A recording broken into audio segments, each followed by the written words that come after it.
Welcome to the Grazing Grass Podcast, episode 208.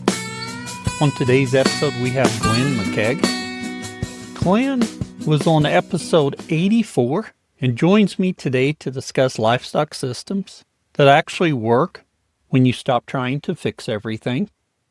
We talk pigs, sheep, cattle, grazing, and the kind of decision-making that makes farming simpler instead of harder. Glenn doesn't chase records, doesn't chase perfection or trends. Instead, he builds systems that tell the truth about animals, about management, and about what really belongs on a farm. We spend a good portion of time on pigs early in the episode, and there's a reason for it. The way he simplified breeding and farrowing carries through everything else we talk about, from culling decisions to grazing mindset to how much labor a farm actually needs.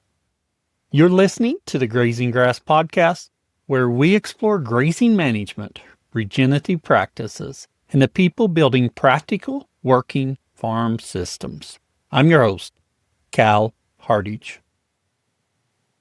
Hey ranchers, ready to start 2026 with a sharper focus on profitability? Noble Research Institute is kicking off the new year with two powerful courses. First, The Business of Grazing, January 21st through 23rd in Bossier City, Louisiana. You'll calculate gross margins, analyze real-world water and fencing investments, and build grazing plans that turn business goals into daily action.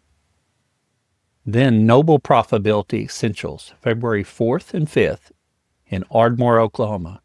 You'll plan for positive net farm income, create full budgets, and use ratios to benchmark your ranch and remove what's dragging down your bottom line. Noble pairs in-field research with ranch management expertise, giving you practical, real-world solutions. Visit noble.org today and start your year strong. For 10 seconds about the farm, we did receive snow and we received cold weather, but it wasn't as much snow as was forecasted, nor was the cold as it was forecasted. So we made it through fairly well. I know there's lots of people in much worse conditions than we are. For 10 seconds about the podcast, how did you like the working cows and us releasing an episode with Mason last week? Did you listen to them both? Just another thing we're trying, just a little bit different, see if people like it. So let me know. Glenn, we want to welcome you back to the podcast. And I say back, you were on, I believe, episode 84 that was released in November of 2023. So over 2 years later, we're back to see what's happened since that time. But to get started today, tell us a little bit about yourself and tell us about your operation. Then we'll get into what's happened since the last episode. My name's Glenn McCaig. I farm with my wife, Megan, and our 3 young children. We farm on a farm that my wife bought back in 2014 with her parents. She was a first-generation farmer. And then I joined the operation in 2019. I'm from a background of farming and farmed my whole life. And we currently farm just outside of Kitchener, Ontario. So we're about an hour west of Toronto, down in southern Ontario. And we're on very sandy, rocky, rolling hills. And we raise Lynch Lineback cattle, English large black pigs, Clun Forest sheep, and we do pastured poultry. I think it's so interesting. We talked about this a long time ago in episode 84 about your Lynch linebacks. I know when I was dairying, so I came across linebacks in that New England, Pennsylvania area that were Randall, which was very interesting. Then I came across you, I think on Facebook, somehow found your linebacks and just had to get you on the podcast to talk about your Lynch linebacks. So let's dive in a little bit. What are Lynch linebacks and what are you doing with them? So Lynch linebacks are kind of an old dual purpose breed. They were developed by a man named Robert Lynch here in Eastern Ontario, so east of Toronto. That Robert Lynch always told stories like his father was a cattle drover, so they bought and sold every type of cattle imaginable. But like he said, in those days, there was the guys starting to breed purebreds, like we're talking just kind of after the Second World War. But then in that area, there was a lot of small herds that were still 5 to 10 cows and a lot of kind of just mongrel cattle. And he said like there was a lot of cattle that were these black and white linebacks, but he said there was also a lot of cattle that looked like the Randall linebacks as well. Oh, yeah. And he kind of reached a point in his life where he had his own farm and realized there just wasn't any of these lineback colored animals around anymore like there used to be. So the few he found or had, he just hung on to them and just basically started line breeding them. And he closed the herd and never outcrossed them from there. So they're basically, if you go back to like the 1950s, just take the average run of the mill mongrel dairy cow that was in that little bit of rough countryside. And he just line bred them from there. So the color pattern was what made him do it, but they're not really related to like the Gloucester cattle or anything that they look like. And they look like a very dairy kind of Pinsegour, but there's no Pinsegour blood in them because he'd closed his herd before the Pinsegours came in the late 80s. And basically that's the same history as the Randall line. Yeah. Just a completely different herd. And it was the Randall family. They were still just dairying in Vermont, very old school, had a closed herd, kept the type of cattle they liked and never improved them, never did anything, like never brought in AI or anything like that. So very similar kind of story, but different genetics. Right. And when we think about the Lynch linebacks, they're that solid color side with the white on the top line, white stockings, probably some white on the head and tail head. Or switch. So they would be what they would call color-sided cattle. Right, color-sided. Yeah. Solid black. They're a solid black cow. They've got a white line. Their tail's completely light white. They're under like their belly, and then they've got garters on their legs. And that's right. There's garters. They're not stocking legs because they're the color leg at the hoof. Yeah. And the Randall linebacks, they do have some that's that solid color side, but they lean much more into a speckled side. Yeah, they're more of a roan. The linebacks I have today are all derived from that lineback herd that he maintained. Which is so interesting. And I believe you said this. In the Lynch linebacks, you all don't have the red gene that you're... We do. I do have some that will kind of fade in the sun and get a little bit kind of Gloucester cattle will call it a mahogany. Mm-hmm. And we have a few that will get a little bit mahogany-esque. Robert did tell me once he had a steer calf grow up. It was born black, and when it matured, it went almost completely red. He said had he known that, he wanted to have steered it, and he would have tried to breed from there. But I guess it'd be nice to have a red one. I guess all the black cattle want to be red, and all the red breeds want to be black right now. So right. So there's a couple of Pinsegours near here, and you see all the red linebacks in the field. They look kind of nice. Oh, I think the linebacks make a really pretty herd. Yeah. All with that color-sided coloration. So when we talked to you before, you were doing the linebacks, you were doing other species, you've continued, you've got hogs there, you're doing English blacks for hogs? Yep, English large blocks. We finish about 50 to 60 of those a year. And we're currently still milking the linebacks, so we calf share with them. They raise their calves during the day. I separate them at night, and then we milk in the morning, and then we feed milk to the pigs. So our large blacks are on a soy-free ration. They're pastured outside, and I think we're on about the 7th or 8th generation now born on our farm. Oh yeah.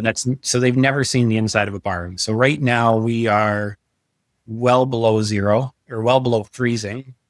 Yeah, we're well below freezing, and our pigs are just living like they were born in September, and they're just outside now, living in white plastic calf huts that we just bed really deep with straw, and we just feed them out on the snow. There's no cleaner way to feed a pig than to just dump piles of feed on the snow.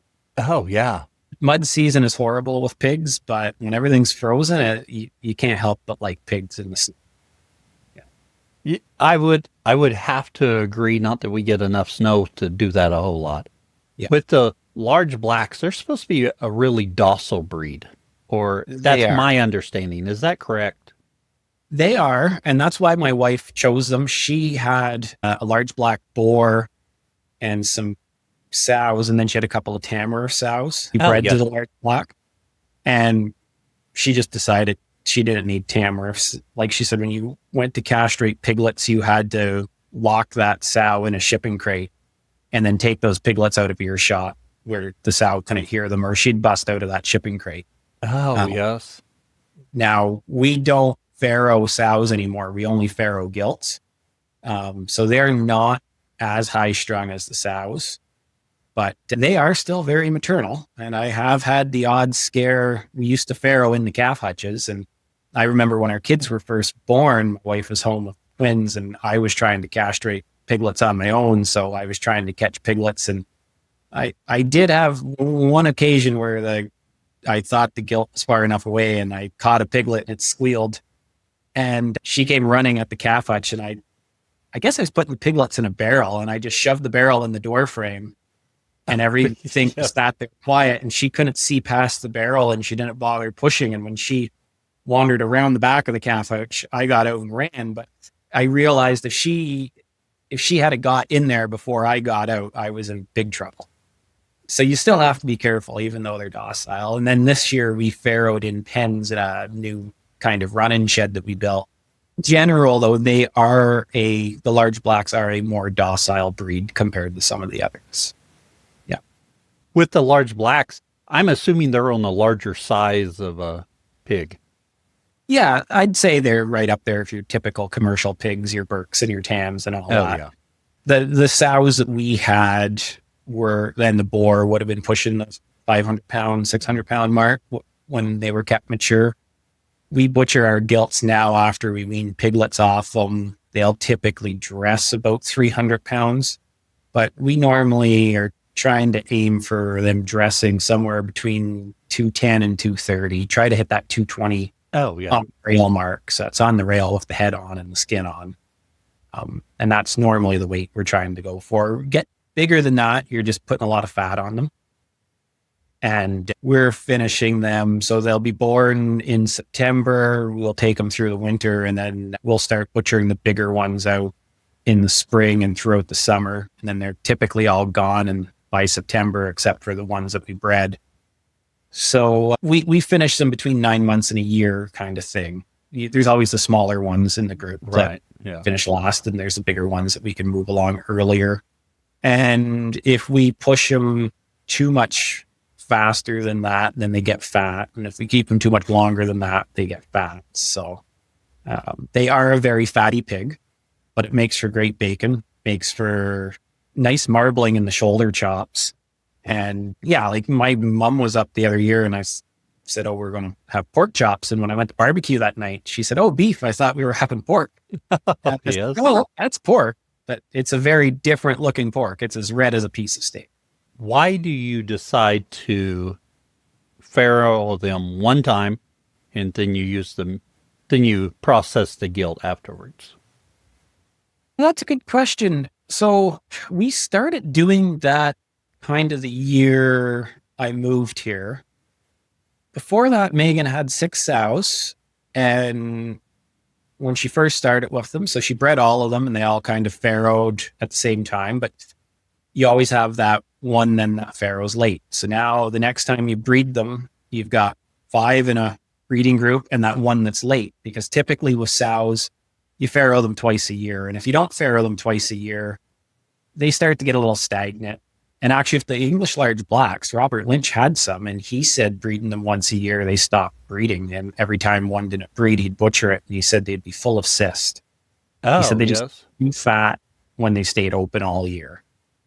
So, and he wasn't pushing grain to them by any means either. So trying to breed them twice a year, what happens is, so you breed 6 sows and then next thing you know, one's a month late. Well, then the next time you breed them, one's a month late again. And next thing you know, you're farrowing a sow once a month over the 12 months after a year or two. And you've got piglets of various ages. And that's great if you're selling weaner pigs, but you just end up with pigs all over the place, different groups. And it was just too much to manage. And my wife had read about this old, I'm not sure if somebody told her about it or she read about it in an old pig book. Basically, they said just farrow gilts and butcher them and then keep some gilts back. So we farrow in the fall. We'll then butcher the gilts. We'll castrate at about a week old. So we go through and we pick out anywhere from 2 to 4 boars that we like that got 12 to 14 nipples on them. You don't want to keep a boar that's only got 6 or 7 nipples on it because you don't want it passing that on to its gilts. Right. And there's not really much you can select on at a week old. So we check for nipples and we make sure they come from a mother that was really looking after them. Oh, and preferably from a big litter. And we farrowed, as I was telling you before we started recording, like there were 2 years in a row, we farrowed 9 litters within 6 days. And then this past year, I think we were 8 litters in 5 days. So we get a nice tight group of pigs. So we can really kind of go through and say, well, we like this litter and not that litter. And we try to pick a boar. If we keep 2 to 4 boars, we'll try to keep them all from different litters. Oh, okay. Yeah. And then if there is something that like we have had this year, we farrowed them in pens and everyone did their job. But in the past, we'd farrow on pasture and then try to pen them up. And it was a mess. And you'd have the odd gilt that would just walk away. She would just drop piglets as she walked and you'd be finding piglets all over the pasture. Well, the nice thing about that is you've got enough litters that are the same age. You just throw them in with those litters and you would just ear notch them so that you knew to castrate those boars, or if they were gilts, when we would select gilts in the spring, you just don't keep them. So yeah, we'll take them through the winter as one group. I've got to get the intact boars out of there right now. They're still in with everybody, but so you've got one big group. There's 50 some pigs out there right now. I'll pull the 2 boars out and I'll look after them separate. And then come spring, we'll pick out anywhere from 9 to 12 of our best gilts and we'll run them with the boars. After they're bred, we'll return the gilts back to the one big group so we can just pasture one big group. I tag the gilts then so that as we're picking out pigs to slaughter every month, we don't take the bred gilts. The boars, we will leave them separate and on the other side of the farm where they can't smell pigs for at least 2 to 3 weeks after breeding's done. Let them put some weight on, let them get over the thought of the girls, and then we butcher them. And we haven't had any problems yet with boar teat, but we try to make sure that they go to a slaughterhouse where they're not going to be put in a holding pen with other pigs. And if we can get them directly into the knock box off the truck, then we've got good luck with that. So those boars, when they're doing breeding, are they the same age as your gilts? They're young ones from they're that from year. the same litters, basically. Yeah. Like we just boil the same. So that's why we keep more than one. Chances of them breeding back their sister. Right. And even if it's you got to think about this for a minute. If you turn out 2 to 4 boars, if a sow has 9 or 10 piglets in a litter and you end up putting one of those gilts right back out with them, the chance that that gilt and that boar were from the same sire, even though they were from the same litter, those boars will breed, all those boars will probably end up breeding a gilt when she's in heat. So a litter, if we were to DNA test them, probably has multiple sires within the litter. Yeah. So even if they're breeding their sister, they're probably only breeding their half sister. Good chances. Oh yeah. That's an interesting production model. It does sound like there'd be some benefits. You're getting an animal if you kept a boar longer, or if you kept those gilts and farrowed them out later on. They're going to get to a point their meat's not worth very much. Yeah. But you are processing them young enough.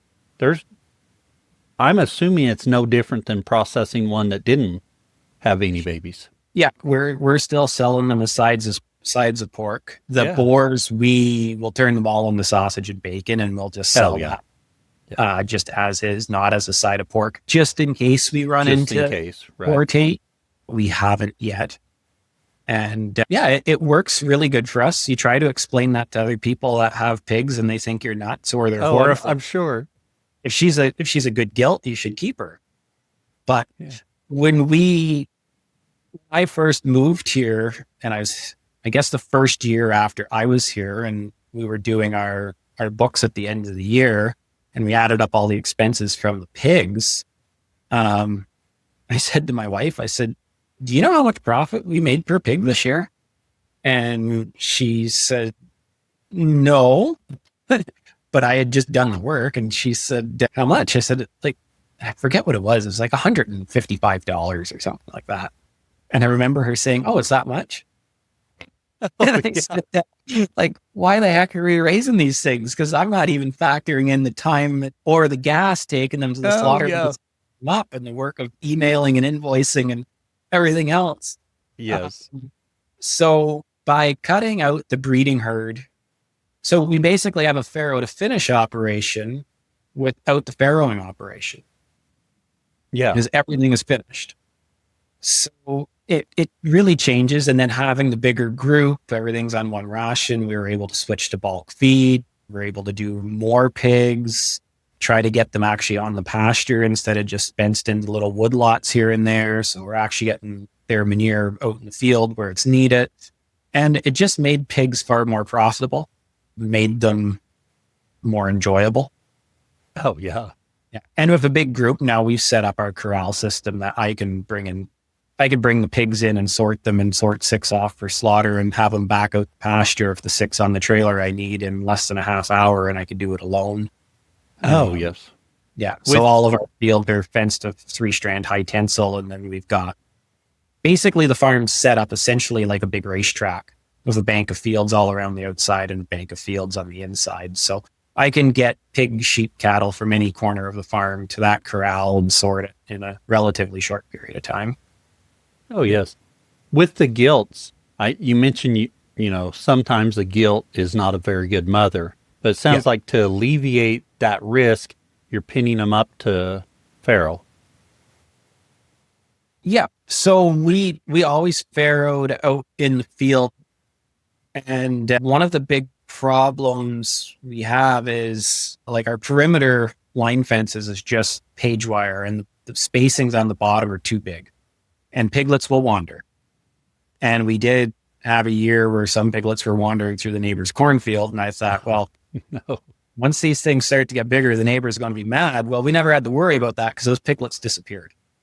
The amount of coyote pressure we have is we have a lot of coyote pressure, and nothing's going to grab a baby pig when mom can get to it.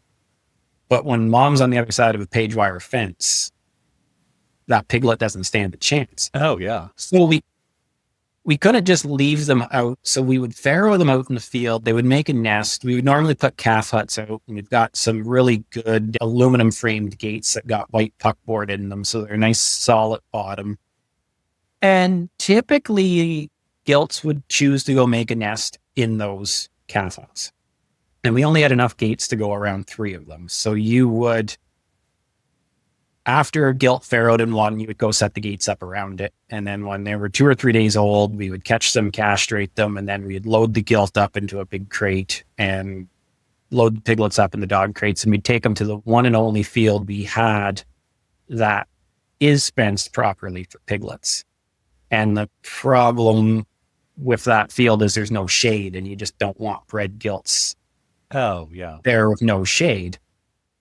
So, but like I say, not every gilt would farrow in a calf hutch. Sometimes 2 would farrow at the same time in a nest. We didn't have enough gates to go around them when we were having that many litters close together.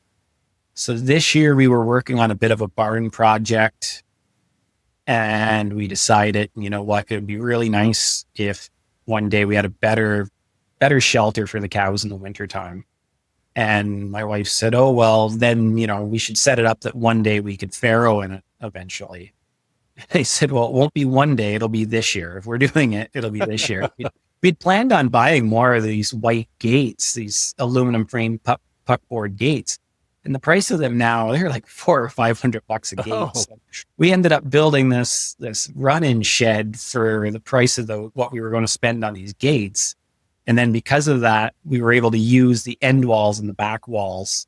So every pen only needed 2 gates instead of 4. Yeah. So we were able to utilize the gates we have, and we were able to make 9 pens, which is why we farrowed 9 gilts this year. So, and because we knew they farrowed pretty close to their breeding date, we were able to get them all in those pens, I think 2 or 3 days before we start recording. We were discussing the moon cycles, and I'd have to look at the calendar. I think we breed them on a full moon, and I think they start farrowing on a full moon. So when you know that moon's coming up, okay, get them farrowing pens. So we had them in a day or 2 before, and then they all just farrowed all at once. And it was great having them in the pens, and didn't have to worry about them or go hunting around the field looking for piglets. And they were right by the barn. So when you get there in the morning, you could check on them.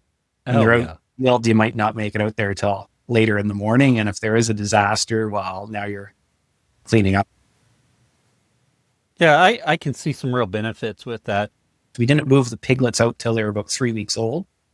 And I set up 3 strands of fence. I cut the grass really short, and I got the wire right down, I think, on the bottom clip on the Gallagher post, which is just inches off the ground. And I put the next wire just inches above it. And then the top wire, I think, was about knee high off the ground for the sows. And the odd piglet ran through it. They got a darn good shock. And then they could get back, and they got a good shock on the way back. And I think I only saw a piglet out once. They did really good. Normally with pigs, you want to train them with a hot wire on the inside of a page wire fence. But with those piglets, they were going to come back to their mom. And after they jump through once or twice, they're not going to jump through again. They figure it out pretty quick. Yeah. So we did pretty good. And it was a good way of being able to move those pigs and not putting them back in the same field that we'd had them in the last couple of years. And our parasite load on pigs was a lot less. Like normally we'd have to deworm maybe 10% of them. And this year I pulled one out, looked wormy, and I just dewormed him, and then he went back in with the group later. Oh, yeah. Yeah. We want to come back in a minute, Glenn, to your soy-free program, but I'd like to go ahead and just go through the rest of your animals before we do that. So remind me what breed of sheep you're running.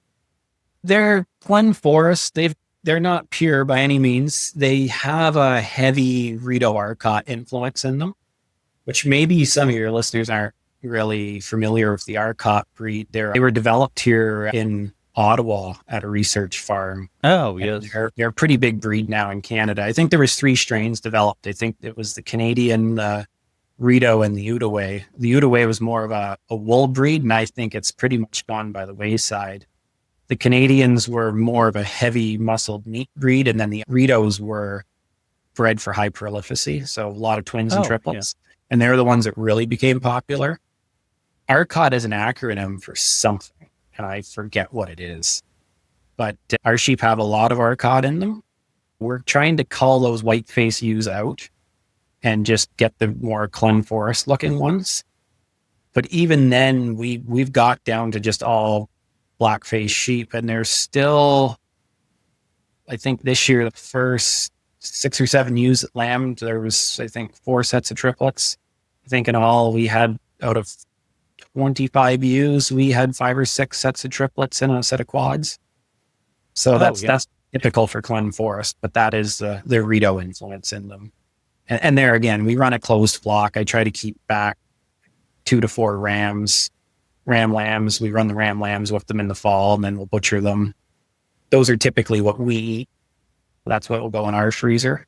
And then, that way we're just turning the rams over every year. We're keeping more than just one, so we're not really creating genetic bottlenecks. And we really don't do anything else with the sheep. I'd like to maybe get to the point where we lamb on pasture and we don't have to then jug them up and everything else. But we still shut our sheep in at night because of coyotes. Oh, yes. So when you're lambing on pasture, well, in the morning, if there's a fresh set of lambs out there, you're not going to open the gate and let them at the pasture, because that you'll likely run to grass and forget she has lambs. We have had a few lamb on grass, and the one had twins, and they can't count. So as long as one lamb is following her, she keeps going. And then you bring her in at night, and she's only got one lamb, and the other one's lying down sleeping in the grass somewhere. And I remember that night I couldn't find it. So the next morning I said, well, I hope when I turn the sheep out, they'll find it. Well, I went walking through the grass. The grass was quite short. I still didn't see it lying in the grass, but it saw me and it let out a little bawl. Oh, and yeah.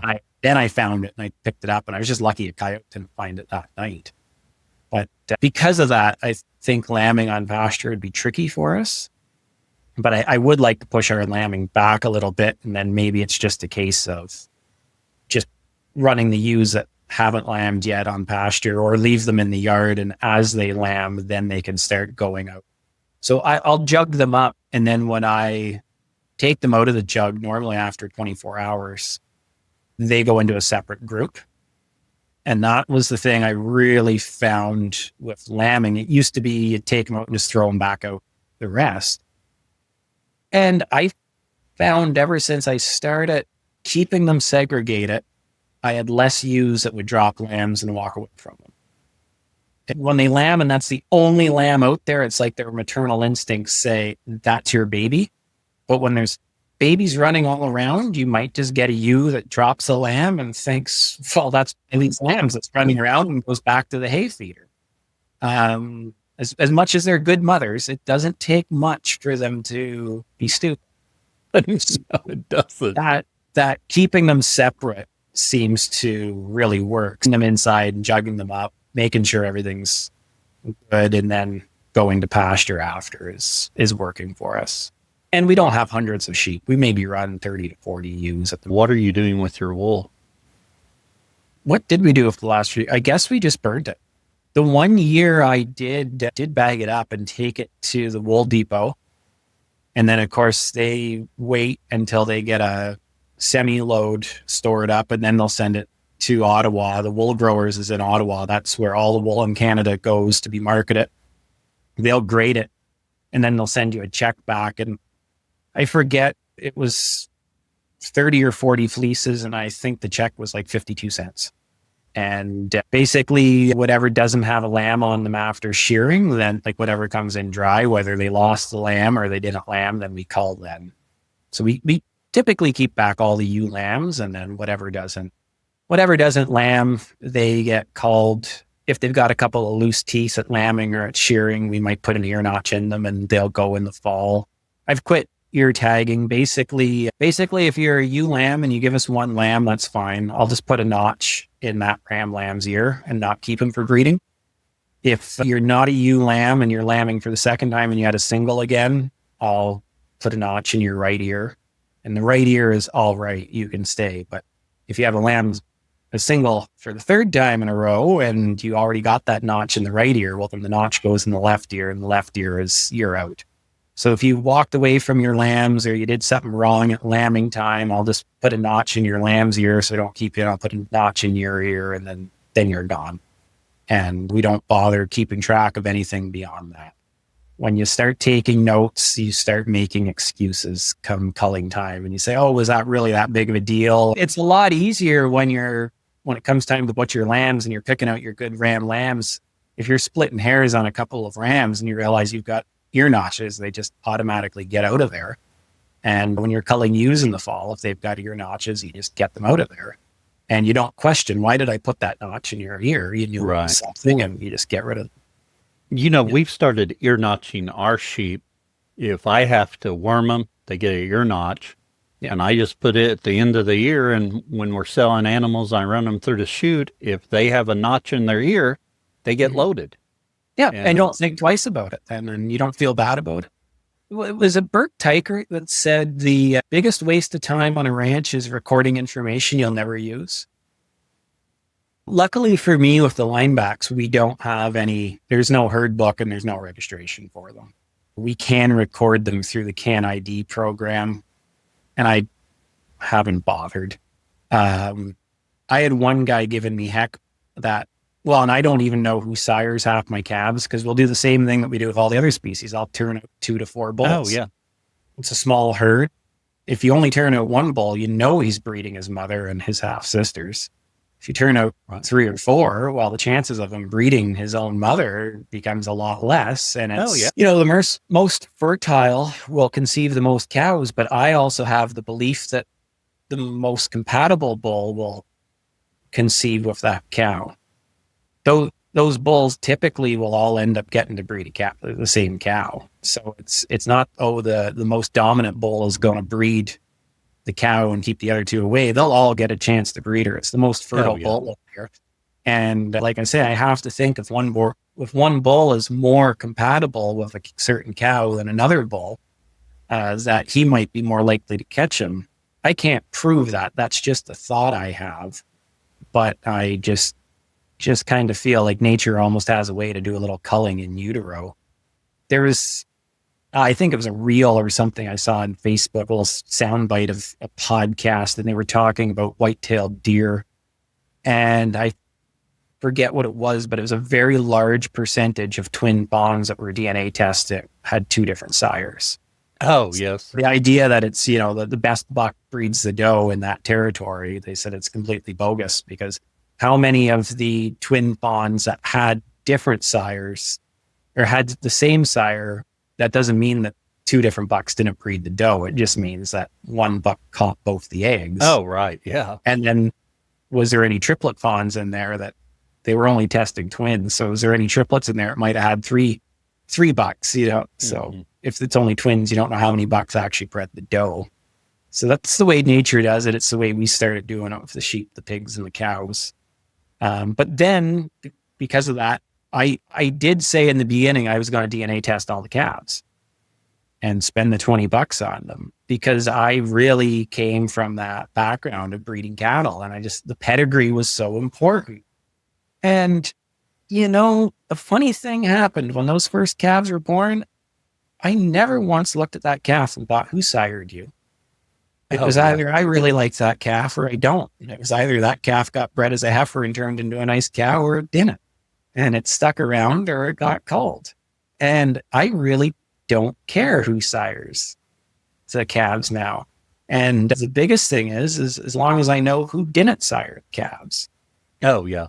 It's not the mangy bull that we turned into a steer, or that we made sure we kept away from them all. It's not the neighbor's Black Angus bull. It's as long as we know the bulls we turn out are all off cows we like and are acceptable, and we're quite happy with those bulls. That's all I really need to know. And now I realize, Robert was always just happy with having the cows he had in his yard, and they worked for him. And as long as my barnyard's filled with some lineback cows that work for me, that's really all that matters. And I start to realize he developed a breed, and I was pretty gung-ho on, we've got to save this breed. But now I kind of realize, no, he developed a herd that worked for him. And that philosophy is more important than the genetics he preserves. That philosophy of just develop the type of cow that you're happy with, that works for you, and just forget about everybody else. And when you have the cows that work for you and you're happy with them, then other people will start getting into them. Oh, yeah. Yeah. One thing I hear said often is 3 generations, you bring in bulls, and 3 generations, your herd genetics are going to be made up of 75%, or 75% of the genetics are going to be coming from those bulls. 7/8 of your genetics. Yeah, so actually, as I said that should be higher. That should be 87.5%. Yeah. Anyway, you can totally remake your herd. Yeah.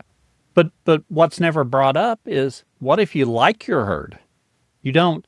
Bringing in those bulls, you got to be much more careful about. And I love doubling down on your cow genetics. You have a herd you like, keep a few bulls from that, do your population genetics, where population breeding, where you have multiple sires out there. You can keep that going. Now, maybe if you're like, well, I've got to make improvement in this area, that's going to be a little slower then. Yeah. But it's still not impossible. It's just you're working with a different dynamic. Yeah. And I saw that with Robert Lynch's Dorset flock. He had these old school Dorsets that were dang near the size of shepherds. Like his Dorset ewes were short and squatty. And there was a gentleman in our area at the time that had been breeding New Zealand horn Dorset genetics. And they looked like the modern day Dorset, especially the show type Dorset, very long legs, very tall and rangy. And whatever reason, Robert took a liking to these. So he got a ram. And, you know, maybe that ram, maybe those F1s would have been great. And then he should have went back to one of his old his ram lambs. But he kept that ram. He bred the daughters off that ram back to that ram. And then he bought another ram and did the same thing. And within 3 generations, his old Dorsets were gone. And he had these big leggy things. And you also look at that, like if you bring in, I saw that graphic the other day, and 3 generations of bringing in bulls and your herd is basically 7/8. Something else, but I thought it was going to go in a different direction. But when I started reading the graphic, I forget how it worded it, but basically they were implying that you need to keep bringing in bulls. And I'm sitting there saying, but if I just bought bulls for 3 generations and they're 7/8, if these bulls are any good, I should be able to start keeping bulls back. If I buy 3 generations of Kit Barrow bulls, why do I have to keep going to Kit Barrow sales? Can't I keep a bull back? So keep what you like. Now, if you really want to start an internet dumpster fire, I'll give you my hot take of a very unpopular opinion. But if you're starting out, all the genetics that are in your county are at the sale barn on any given week. Oh, yeah. Over the years, like I've got in and out of sheep different times. And I got to say, the fallout on the initial ewes you buy, typically by year 2 or 3, you're less than 50% of your original ewes. And the ones that are working in your flock are the ones that you raised. And so some animals will adapt to your practices and some won't. And when you go buy really expensive, good, high-end grass genetics, which are sometimes very hard to find, is your grass management as good as Greg Judy's? Is your grass management as good as Gabe Brown's? And they're parasite resistant animals or parasite resistant in those situations where they're not being stressed. You put stress on an animal and parasites come in. And some of the best sheep I ever bought that stuck around was I bought from a very mismanaged flock. And they were cull ewes, and they had all weaned lambs that year, but the woman was culling them because they were just thin. They were horrible. And she said, oh, these are horrible sheep. And I thought, well, but they survived here. And I brought them home. And I mean, I could do no wrong with those sheep.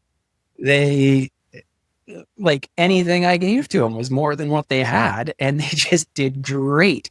Take an old man with you that knows livestock, so buying anything sick, but those animals that are culled, they're culled at the sale barn because they didn't fit the management they were under, not because they weren't bad animals. And if you know how to look after them, they might adapt. And if they don't adapt, well, you've probably put weight back on them, send them back to the sale barn and sell them at a higher price than what you paid for. If you are selling the animals that don't work in your production model, however that may be, you want you want your hogs to get that first litter out with a nice large litter size. If a gilt doesn't do that and you don't keep any offspring from her for the next generation, you're getting those genetics out. And then you don't have the problem that you're going to be like, well, maybe I'll keep her another year. Maybe she'll do better. I think that's the downfall of herds all over the place. Well, I like this animal and next year she'll probably breed. Yeah. Well, maybe if she doesn't get too fat on grass. Well, so I once heard it said somewhere in a YouTube video, bad luck is repeatable and highly heritable. And I'll tell you this story quick. We had a ewe lamb. She lambed. I think she had 1 or 2 lambs. And just bad luck. We had a young teenage boy shearing them. He was a good shearman, but it just so happened she was the first sheep. And he turned those shears on, and the very first thing he did was he nicked about 1/4 of her ear off. Oh. Never met this kid before in my life, and I watched him just like crunch this ear off. And I was like, oh my God, what are we doing? But after that, he did a great job. It was just horrible luck. Oh, yeah. That bad luck had nothing to do with the rest of the story, but it's just ironic. So the next year, our new girl that we got this year came, and that was in June, and this ewe lambed that morning. And she had one lamb. It's like she lambed late. So I said, well, I guess we're going to shear you. You're not going on the truck. You had a lamb. So she had a nice lamb. It was June. I jugged her up for a few days, and then I turned her out with the sheep. And I had one of these days where I didn't want to turn anything out in the pasture until I got the minerals feeder out there because they were going out to a new field. And then something happened, and I thought, well, it's going to be 3 p.m. before I do that. So I opened the gate and let the sheep and the cattle all out to the field. And later that day, I moved the minerals feeder out with the pallet forks on the tractor. And the grass was up past her hips at this point. And when I was driving back out of the field, in my tire tracks, I saw something, and here was that. No. And I felt awful. Felt awful. So that fall, we really called our ewe flock hard. And I couldn't call that ewe. That wasn't her fault. It was my fault. I ran over the lamb and just the guilt. Oh, yeah. So of course she stayed. And then this past spring, she lambed. Of course, she was fat as a tick from not raising a lamb all year. Oh, yeah. And she had twins. She had one giant-sized ram lamb and one tiny little ewe lamb. And we haven't seen that issue in a long time with our sheep. It's very rare where you get twins with one really big and one really small. And that typically happens when there's some kind of a metabolic issue going on.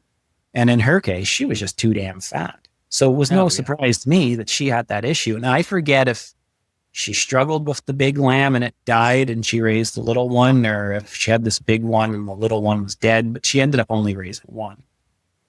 And she went on the truck this year because I realized there again, oh, this isn't your fault because you're fat, because you didn't raise a lamb, because I ran over it. But the more I think of it, why did you lamb that late in the year? And why did you only have one? If you had had 2, I would have only ran over one. But if you had a lamb on time, you wouldn't have had that lamb in the grass. Yeah.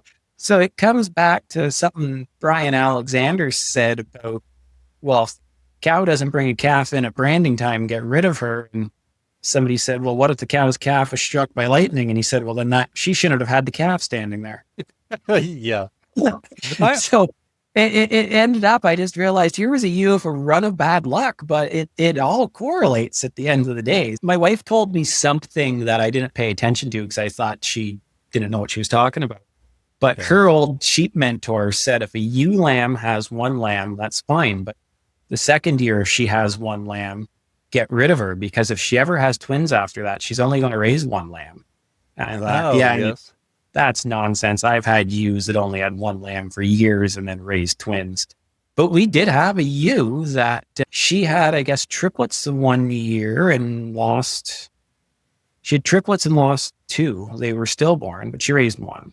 So you're a good ewe. You had 3 lambs, you still raised 1, you keep her around. And then the next year she had twins and jugged her up and everything was great. When you let the sheep back out in the pen, you realize after a few days, oh, that one lamb is always trailing behind her and it's always sucking between the back legs when the other lamb is sucking. And you start to pay attention, you realize, oh, she's not mothering one of those lambs. Oh, yeah. They put them back in the jug and you try to jug them up. And the lamb's drinking in the jug because you can't get away from it. But you turn them back out and that lamb is just stealing.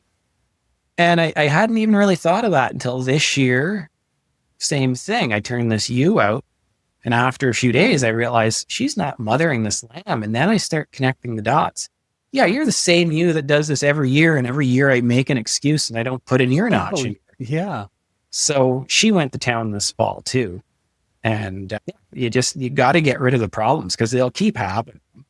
And they never have them again, but why take that chance? And, line breeding a small flock is fine as long as you cull hard. And we kind of wondered, are we just doing too much line breeding or what's going on? But we culled them hard. And I'd say my method for culling them wasn't, let's go through and pick out the ones we don't like. I think my method for culling them was more, screw this, we're getting out a sheep. Let's put them all on the truck. And then as they're going on the truck, you start saying, oh, but I can't get rid of you. You've always had twins. Oh, I can't get rid of you. It wasn't, I'm just going to take the bottom end out. It was, I'm going to get rid of them all and just keep the top end out of them. Oh, yeah. And I think we went from about 45 or 50 females because the ewe lambs were in on that down to about, I think we only kept 25 the other year. At Redmond, we know that you thrive when your animals do. That's why it's essential to fill the gaps in your herd's nutrition with the minerals that they need. Made by nature, our ancient mineral salt and conditioner clay are the catalyst in optimizing the nutrients your animals get from their forage. Unaltered and unrefined, our minerals have the natural balance and proportion that your animals prefer. This gives your herd the ability to naturally regulate their mineral consumption as they graze.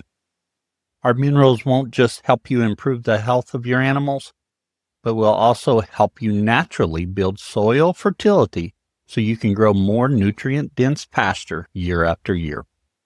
Nourish your animals, your soil, and your life with Redmond. Learn more at redmondagriculture.com. Well, Glenn, there's a couple things I want to cover, and we've been talking a long time, and I still haven't covered either of them. So let's get to those. One, you'd mentioned about your hogs being soy-free. Yeah. So let's talk about soy-free and corn-free and what you're doing, and how's your market reacting to that? So we were corn and soy free on the pigs. This year we did add a little bit of corn back into the mixture. And then we're trying to go corn and soy free on the laying hens, and it's not working the same. I guess when the topic of corn and soy free comes up, the biggest question is why? Why do you want to be soy free? What's your reasoning for it? On the soy side, it's typically all the extra estrogens. Right. The corn and soy free, I think that has to do more with the omega-6 to omega-3 ratios. They tend to get that out of whack more so than the other grains. If you're going to go corn and soy free because of the omega-6, omega-3s, I think sunflower gets lumped in there too. So the big thing is why? Why don't you want these things? And for me, my biggest thing is soy is typically in there soya meal, which is a byproduct of the soybean oil industry, just like corn distillers and corn gluten. And I just wanted all of the byproducts out of our feed. Just started to realize it's ultra processed. It's damaged by heat. Then they have to add stabilizers to the byproduct meal to keep it from going rancid. And you just have all this stuff. The enzymes are all denatured. You've just completely destroyed what was made perfect. So that was my rabbit hole, and I wanted to get all the junk out of our feed. And really, I kind of was already going that way in my mindset slowly, and then listened to Steve Campbell talk. And on his, let's clean up mineral and let's get clean mineral into these animals. And that was really the catalyst. And I was still wanting to milk my cows, and we needed a use for the milk. So we had the fat and the protein that we could be feeding the pigs. So that was the way we went. Now, over the years, I've tried to figure out the chickens, and I've talked to a few different nutritionists on it. And it's hard to balance a chicken ration or even a pig ration using only grain without using some type of a byproduct meal, because your flaxseed meal, cottonseed meal, any of those meals, they've typically taken the oils which is the energy out of it, which makes it really high then in protein. And we want these high protein diets with the pigs and the chickens, and you just can't get that unless you put in one of these byproduct meals. Now, prior to the world wars, the way you fed pigs and chickens was meat scraps. Oh, yeah. You were either a small homestead and you had your pig out back that ate scraps and your chickens, and they rooted around, they could get enough bugs and everything else. Or if you were any type of a commercial scale, it was meat scraps that pigs were raised on and chickens were raised on, supplement it with a bit of corn or barley. Or with pigs, typically if you had a dairy nearby, you were getting the whey and all milk byproduct. So that's what pigs and chickens are supposed to be raised on. They're omnivores like you and me. Then we started feeding them more. Well, we started getting all these byproduct meals. And then with different diseases breaking out like BSE and mad cow and that, people got a little bit more leery about feeding animals to animals. Feed stores didn't want to have to actually deal with that. So they really started pushing grain-fed chicken, grain-fed pork. So we basically took an omnivore and turned it vegan. Now we're deciding, we're going to pull the main staple out of that vegan diet away from them. So that's kind of hard to do without adding some other byproduct meal. But like I say, you have to know why you want that ingredient out of there to know what you can replace it with. So my thing was, I don't want crappy byproducts in my pig and chicken feed. And I was talking to one nutritionist and he said, well, why don't we use black beans instead of soybeans? Because around here, we do grow a lot of edible beans in this area. Some of them don't make grade for human consumption and they go for livestock feed. And I said, well, I don't really know anything about black beans, but if soybeans are high in estrogen and high in undigestible oils, like you can't really feed raw soybeans. And that's the nice thing about soybean meal is it's been heat treated. I said, in my opinion, yeah, we can still check the box off soy-free if we feed black beans. But isn't that kind of just like saying, I'm not going camping over here because they got grizzly bears. I'll go over there. They only have black bears. Yeah. So, and then, just trying to work with nutritionists. They don't seem to think that milk is a viable option for pigs. And I've just been kind of winging it by myself. And on the chicken side of things, I had a guy telling me he was actually trying to buy chicken through us and he was buying them from farms and he had figured out a soy-free ration through some feed mill. And she was getting these ducks and chickens raised soy-free. And I was intrigued. I thought, okay, good. You've got it figured out. What weight are they? And at what age? And we're typically on a White Rock cross pullet. We can hit about 4.5 pounds in 7 weeks. And they were like 12 weeks and he was barely hitting 4. They were like 3.5 pounds. And he says, yeah, they're small, Glenn. But he said, they're so good. They're different. He said, like the meat on these chickens, it's like blue when you get it. And I said, yeah, because they're starving to death. Like you can't starve nutrient density into an animal. And I can't afford to feed a chicken for 12 weeks. Yeah. And have it hit 3 pounds. And you can't afford to buy it because you're buying 2 pounds of bone before the meat's there. So every time I hear of somebody doing soy-free, I kind of chase after them and I never am impressed with what they're actually doing.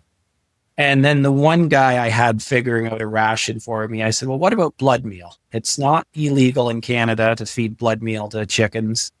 None of the feed mills are doing it anymore because they didn't want to deal with it, I guess. But you can still find vat-dried blood meal at garden centers here that gets used for organic fertilizer.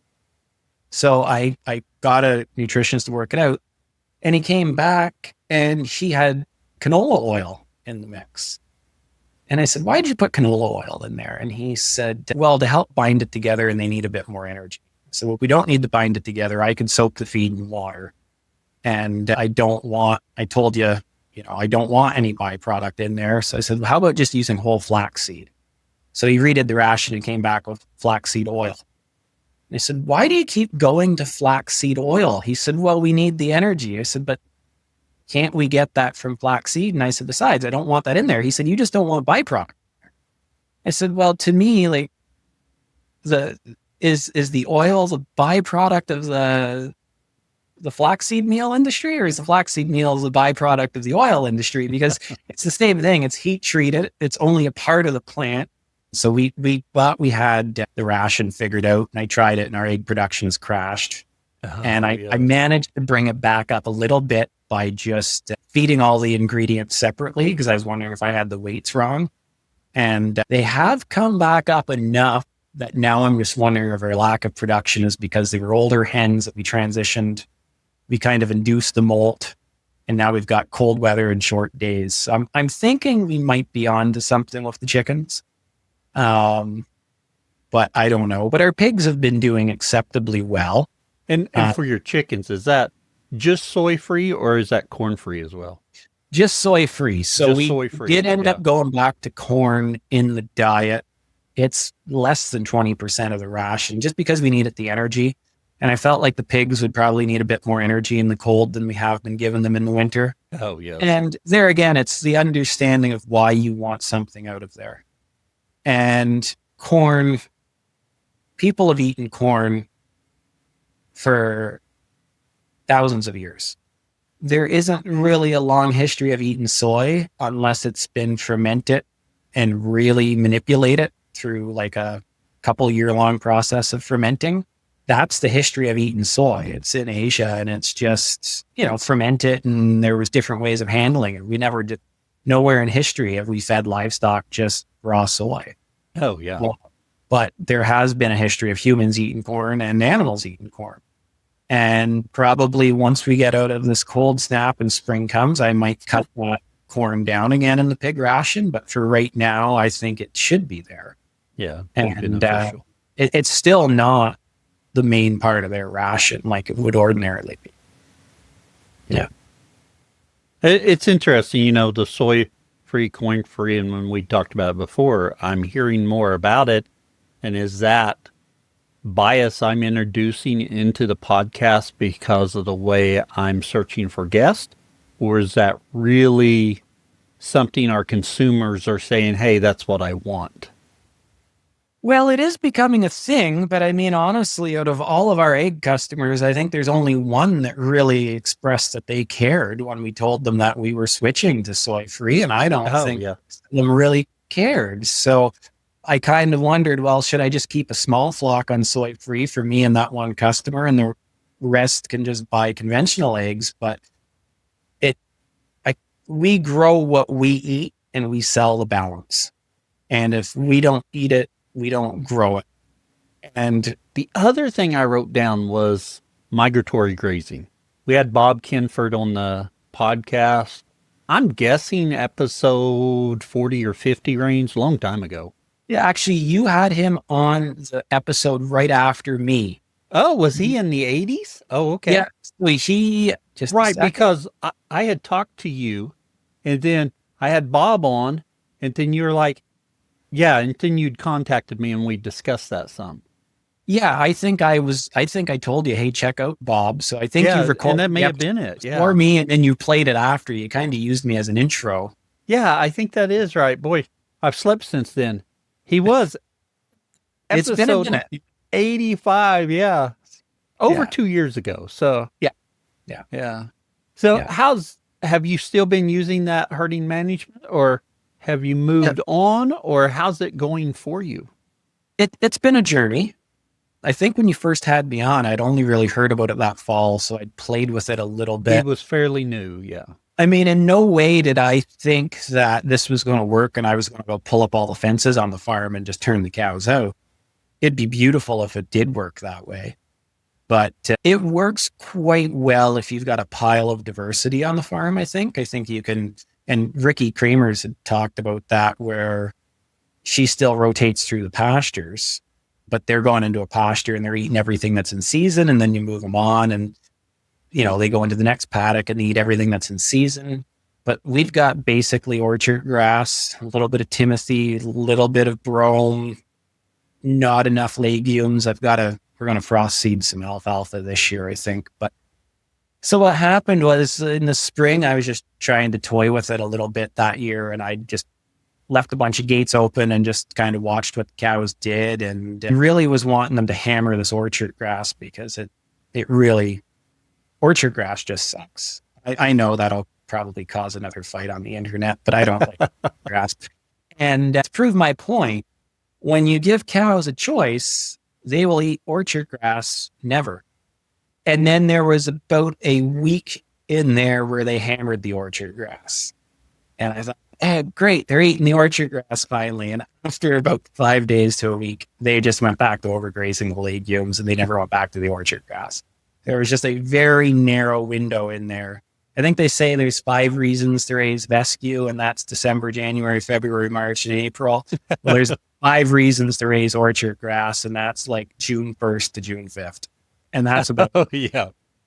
So because of that, I kind of, we do go back to rotational grazing and strip grazing. But I learned a lot. I did learn a lot about the handling of cows. And I don't know if I learned it in a time or if I kind of learned it now after the fact, just watching the cows. Because Bob's premise is you get those cows working as a herd and they should be grazing in a tight mob.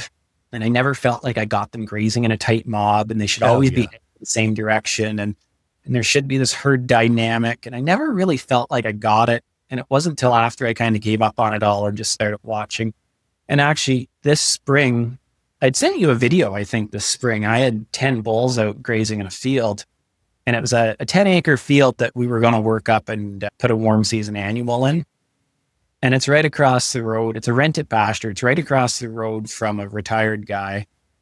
And he said to me this spring, he said, "Why are your cattle so different from everybody else's?" And I said, "Well, in what sense? Because they're a rare breed, but like what sense?" They do look a little different. Yeah. And he said, "Well, they just act different." And I said, "How so?" He said, "Well, I've driven to Florida and back every year for the last 10 years. And I've driven to the East Coast and the West Coast." He said, "I've been all over this country. And if I see a pasture of cattle in it, if it's a 50-acre field and there's 50 cows in it, there's a cow on every acre." Right. But he said, "One of yours is down in this corner. They're all down in this corner. And if one's up on the hill, they're all up on the hill. And if one goes to water, they all go to water." And I just kind of sat there and thought, oh, I did it. I just could never see the forest for the trees, I guess. And I noticed that when I was kind of experimenting with this, in the past, if I was strip grazing in a field, I'd always make a laneway back to wherever the shade was. And they would go out and eat, and they would come back and they would stand under that shade tree. Well, if you're strip grazing up that field for a week or 10 days, they're spending a week or 10 days just hammering the bottom of that shade tree or whatever it is you have for shade. And by the time you come back to it, that area is never recovered. And those areas are always poor. But what I noticed, and I didn't really notice it until this one day specifically. In this one field, for instance, there's a tree on the west side of the field, and it's actually in the field adjacent to it. So they can't get under it. They can only go to the fence line when the sun is in the west, casting shade into the field. And I would notice the cattle go over there and stand there around noon and wait for the shade to come to them. And they would just be miserable and they'd be covered in flies. But when I was practicing with this migratory grazing and I wasn't moving fences every day, I'd turn them into a paddock and see what they would do. They would just go stand on a knoll and catch a breeze in the afternoon. They were nowhere near that tree.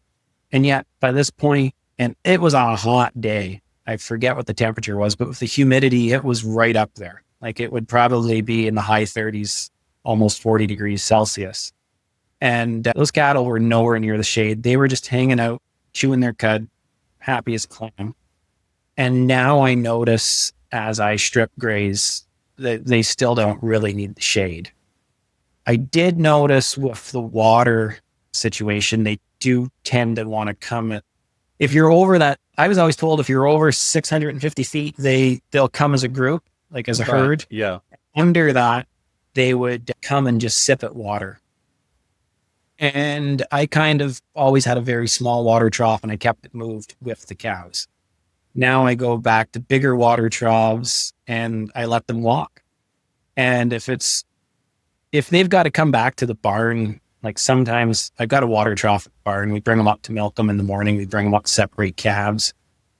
Sometimes I just say, well, you can get water at the barn and I don't have a water trough out there. And yeah, they all come up as a herd and they drink and they all go back as a herd. Sometimes I've got water within a closer proximity and they got to walk for it. But Then I find they'll go in groups. They won't go one at a time. They'll go in groups. Sometimes it might be all the yearlings will go. Sometimes it'll be the old cows go. Sometimes it might be a cow and her yearling heifer calf and her calf, and maybe if Oh, she yeah. have a sister or something like Yeah, it, there's no rhyme or reason to it, but they'll typically, if you pay attention, they're going in family groups or age groups. Oh, And unlike when you just, you're strip grazing and you're moving the water in close proximity and the cows are out grazing and one goes off to drink water and then comes back. Now, when they go in groups, it's when the cows are done grazing and everyone's standing around ruminating. Then a few will go off to water and come back. So when you're grazing, it's equal opportunity grazing. They're all out grazing. Their heads are all down. They're all organized. If you watch, it'll be your lead cows in the lead, then your kind of dominant cows, and then your yearling heifers, and then maybe your calves. And if they do get grazing really tight, that they're like muzzle to muzzle grazing, they're almost segregated in groups. Like your yearlings will be grazing together. They're not in there competing with those old cows. Those old cows are getting the best bite. Those yearlings that don't need it are getting the second best bite. And it's almost a leader follower system with just one herd. Oh, yeah. Yeah. And so, yeah, I did notice the dynamics change a lot after I kind of learned that. And now on the group of cows that I'm not milking, which is typically right now all of our bulls because we haven't steered in a few years, when I need to move, I just open the gates and get out of there.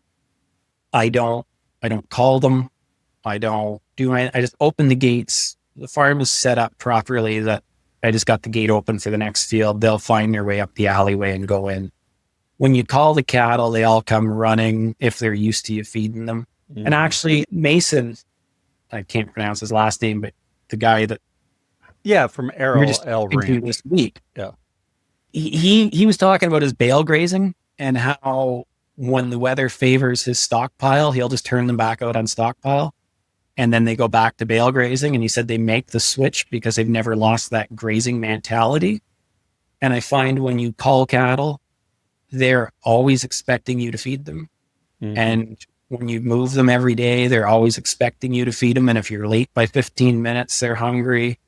If you try to leave them for a day or two, if you've got enough feed out there for a week and you're only going to move them once a week, but they're used to being moved every day, they'll just stand at the gate that night and say, "Why aren't you moving me?" But now they have that grazing mentality. So even when I move fence, when I get strip grazing in the heat of the summer, if I see them all off at water or if I have them up at the barn, I'll run out and move the fence when they're not there, just so they're not associating that with me. Oh, yeah. And so that they don't become standing there waiting on you.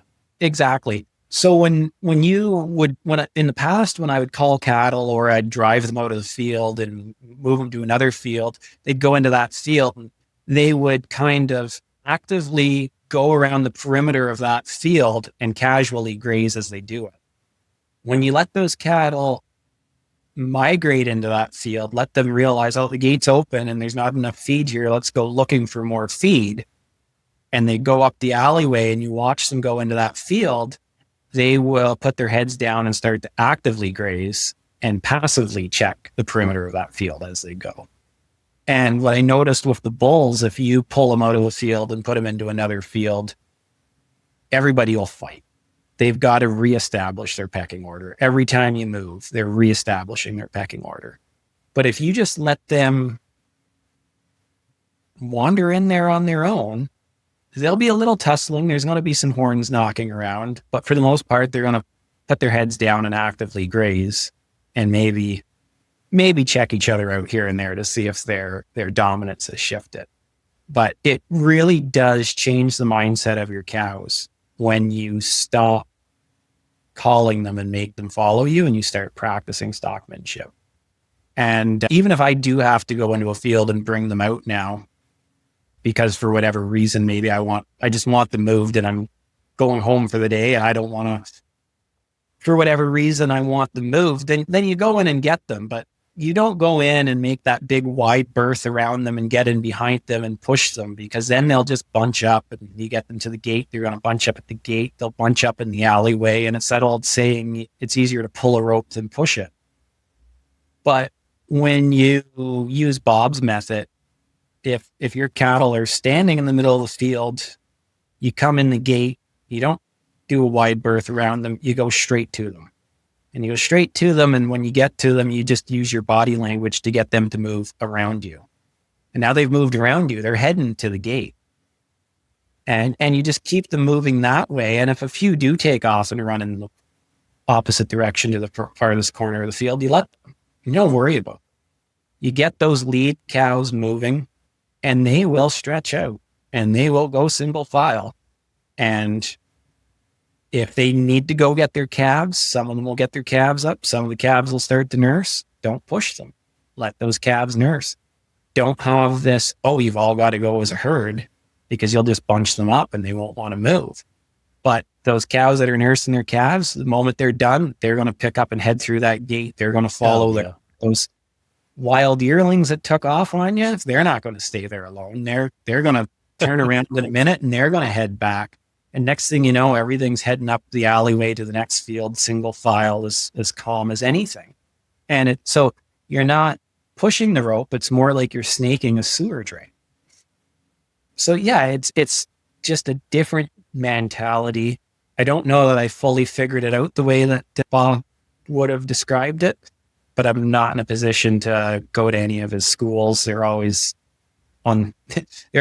too far away. Even he came to Canada last summer, and he said, "Oh, I'm going to Canada. You should come up." I was like, "Bob, it's Saskatchewan. It's a 36-hour drive." Oh, yeah, it's a little ways out there. Yeah. It's 24 hours to get across the province of Ontario, for heaven's sakes. Like, Canada's a big place. Yeah. There's not many of us up here, but it's a big place. Yeah. So yeah, now the last 2 years, I threw the grazing plan out, and I just watched what was going on. And I think I learned more the last 2 years than anything else. And now I realize I just kind of rotate paddock to paddock through the spring. Typically by the time that summer solstice rolls around, that's when our cool season grasses really stop growing. And I realize from summer solstice to fall equinox, basically the feed I have in the field the day summer solstice hits, that's the feed I have. And so I basically look at my land base, divide it by 90, because it's got to make it through the next 90 days. And that's how much land I give them. And if it's a poor year, I might have to supplement a little bit of hay as I go. But it didn't have to do that last year. We did end up cutting back on some cow numbers. And then when you get through that 90 days, you can start over again at fall equinox. And that 90 days rest means that you probably caught some fall rains and your grass had recovered. And then you can get to Christmas or winter solstice going through that same 90-day move. And once I realized that, then you kind of say, okay, well, June 21st is our solstice. Let's go back 30 days. That takes you to May 22nd, roughly.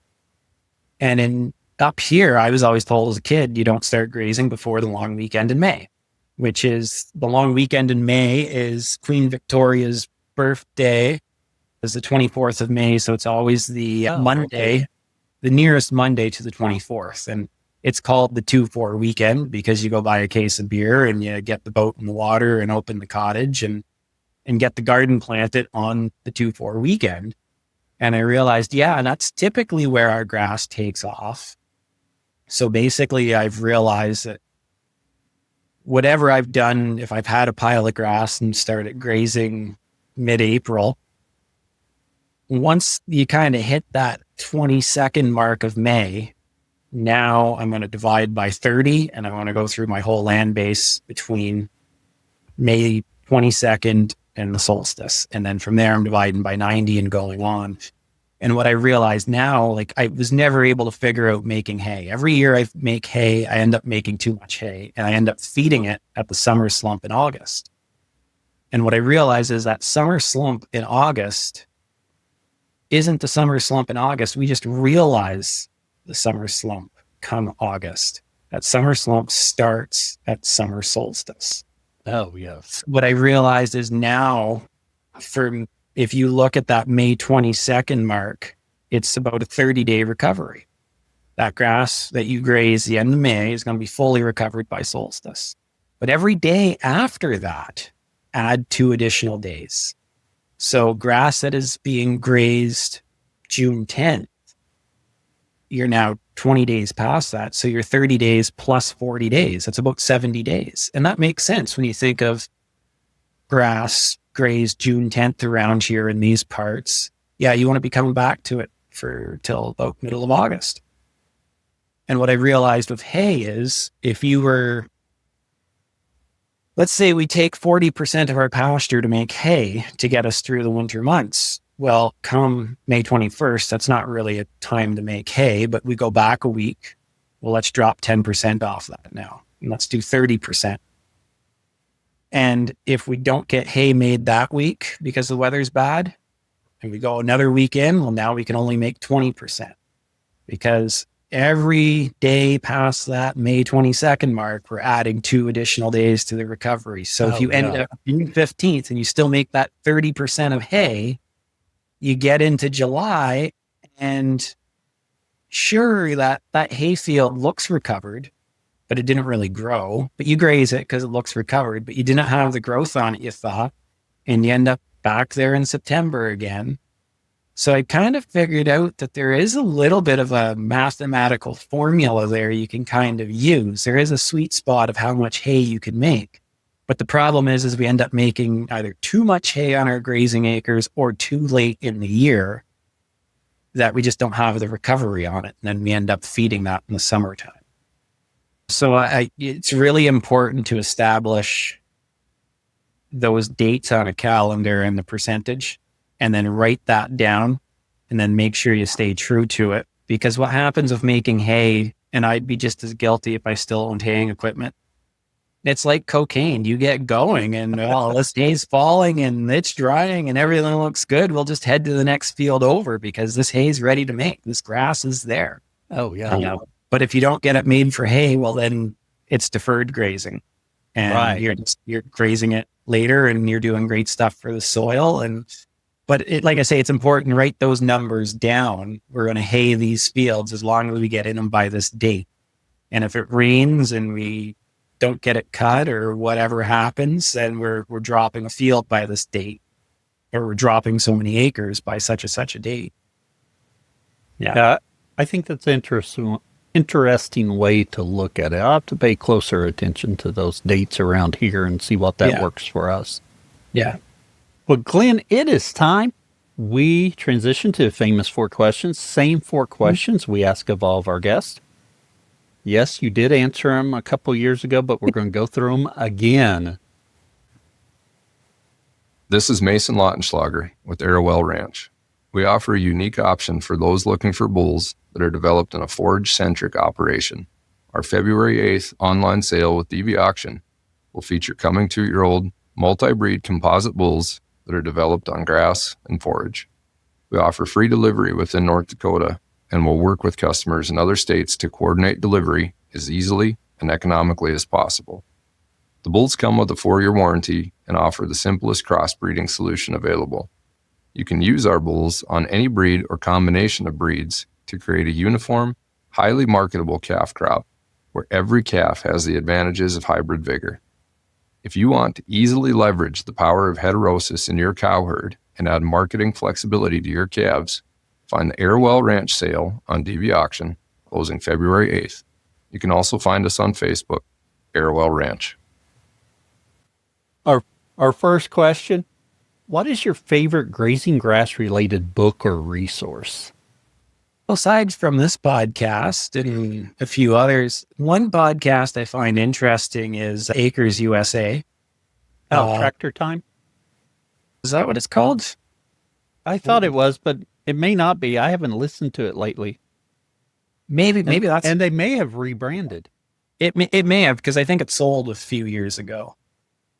Yes. Yeah. It may have rebranded as something else. Yeah. And funny, now you mentioned Tractor Time. I think that's when the magazine used to come to our house. I think it's because we were New Holland customers or something. Like, we used to get that magazine as kids. It was a very thin magazine. It would come quarterly, and it was always interesting. Oh, yeah. But yeah, I just find that podcast a little less about grazing and just more about organic. And they kind of step outside the box, and they'll talk about wacky things like biogenics and structured water and stuff like that. And then because of that, I found this book here by Jeff Poppin, which is Barefoot Biodynamics. Oh, yes. That's just, it's a very easy read. Biodynamics is kind of a wonky thing if you're not familiar with it. And if you read up about it, it just sounds like pure quackery. And that book kind of really breaks it down on a more down-to-earth level. And my wife actually has Rudolf Steiner's books, and she said, don't bother reading them. She said, you can't understand them. Like, it's a very hard read. And this guy has spent 50 years biodynamic farming, and between him and all of his friends, they wrote this book in kind of plain English that's easy to read. So it's a good book. I suggest people read that. It'll maybe take you out of your comfort zone a little bit, and that's good. It is good. We need to push those comfort zones, at least occasionally, if not more often. I've seen that book, but it, like you said, it's not really something, a topic or a title of a book that I'm going to be like, oh yeah, I want to read that book. So Yeah. so I'll have to move it to a different list now. Yeah. Yeah. I suggest you do. It's a good read. Yeah. Very good. Our second question, what's your favorite tool for the farm? Well, last fall, my pressure washer broke down, and I seemed to be lost without it, just because I like to be able to put everything away in the fall clean. And yes. the year before, our son was born in September, and I just fell behind. I didn't get anything washed and put away, and everything went away dirty. And then this past spring, like, everything you went to go get, it was dirty or it was gross. And like, I like it when I can just, in the spring, when I know baby chicks are coming the day before, I could just walk into the chick brooder, flip on the light switch, put some shavings down, and everything's good to go. But when you got to spend a day kind of finding everything and cleaning everything up and seeing what's broken. And so, yeah, having that pressure washer and be able to wash everything, and then storage space, being able to put stuff away is really, I didn't realize how important that was to me. And not that my farm is immaculate, but just having the ability to put your fingers on what you need when you need it. You know, that is a tremendous struggle for me. I feel like I'm getting better about it, but something having a designated spot saves you so much time. Yeah. I'm just slow learning. And then I don't always get it put back there. But as a kid, you know, our joke was, where's the post yard? Where is it? Well, it's the last place we used it. So that's always, well, where'd we last use it? So having a designated spot is really nice and will save you time in the future. Well, this is it. You can't put it away if you don't have a spot to put it. If you don't have a home to walk. Yeah. So yeah, I really kind of spent this year making sure we have room for everything. So, and getting everything put away just to try to make, just to make future Glenn's life a little easier. Right. Yeah. Yeah. Because it's costing you a little bit of time presently to put it up correctly, but it's going to save you time on the back end. Yeah. Yeah. I think you're not successful with something unless you've managed to clean up at the end of the season. Like, if you're doing broiler chicks and you want to add on turkeys, well, where's all your brooding equipment? If it's sitting outside in the snow or it's dirty and thrown in a shed and everything else, well, then were you successful?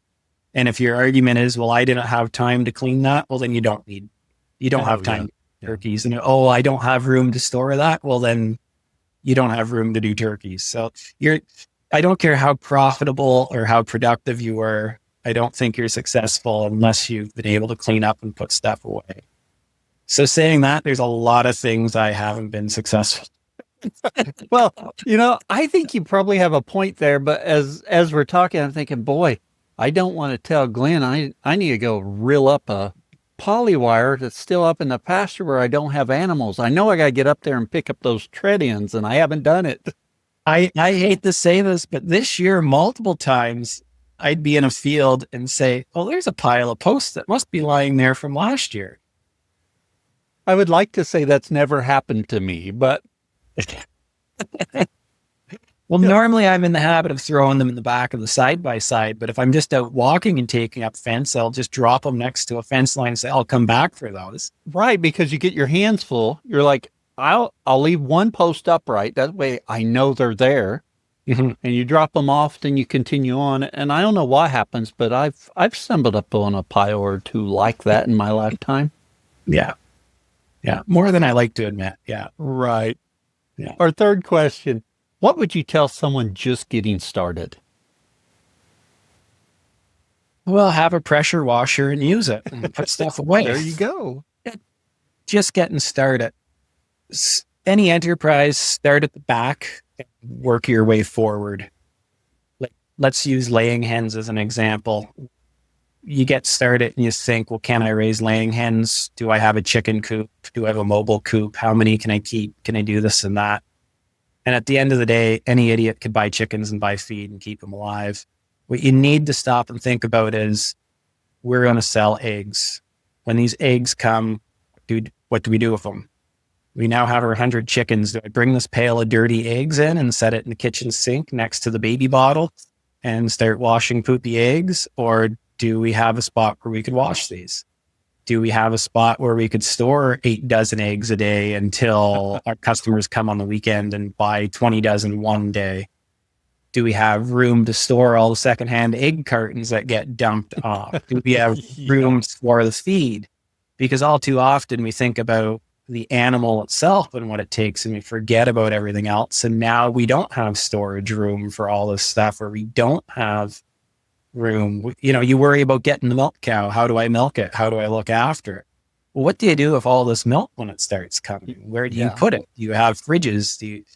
So always start at the back of your enterprise and work forward. Even if you're a cow calf guy or you're only going to run stockers, anyone can buy cattle, have that truck show up, and cows will jump off of any truck, but they all have to go back on a truck at some point. So do you have that corral set up? And if you say, well, we'll set that up before fall, I guarantee you won't. And I guarantee you, if you've got the money set aside, you won't have it by fall, because, you'll see another cow on Kijiji that's cheap, or the unforeseen bills will pop up. Right. Yeah. So try to think of everything as a system, and those little mundane details that you don't think are a big detail, they're a huge detail. Because especially something like laying hens and eggs, you're going to be washing eggs every day. Even on Christmas Day, you got to collect eggs and do something with them. So you got to think about that kind of stuff, and we never do. Yeah, I'm as guilty of that as anyone. Yeah. And I'm as guilty as anyone to haul something home and be like, I don't have anything set up for this. I got.